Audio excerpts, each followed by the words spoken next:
बिहार के मुख्यमंत्री नीतीश चाचा से विनती है कि हम बिहारियों पे दया करें। देखिए हम लोग प्रदेश में आके कितना मेहनत करते हैं, घर से दूर होकर।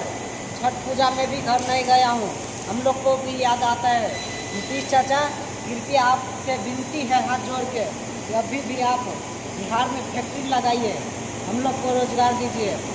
हम लोग घर से माँ बाप से दूर है, आप अभी भी दया करिए हम पे, अपने बच्चे समझ के हम बिहारियों पे बिहार में कम से कम रोजगार आप दीजिए। आपको इसीलिए फिर से आपका सरकार इस बार फिर बनाया हूँ कि आप उम्मीद है आपसे इस बार कि आप बिहार में फैक्ट्री लगाएंगे।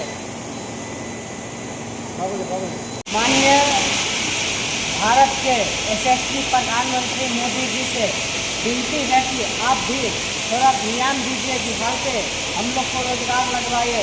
यशस्वी सीएम नीतीश चाचा से भी विनती है हम बिहारियों से कि आप बिहार में फैक्ट्री लगाइए। आपसे मुझे कोई लालचा नहीं है, हमें बस एक कुछ वक्त के लिए रोजगार दीजिए, रोजगार फैक्ट्री लगा दीजिए। आपसे मुझे कोई लालसा नहीं है नीतीश चाचा जी, बस आप सिर्फ फैक्ट्री लगा दीजिए। हम लोग खुद मेहनत करके हम अपना घर बंगला हर चीज़ बना लेंगे। हम मेहनत करने वाले बिहारी हैं, हम लोग को सिर्फ रोजगार चाहिए, रोजगार के अलावा कुछ नहीं।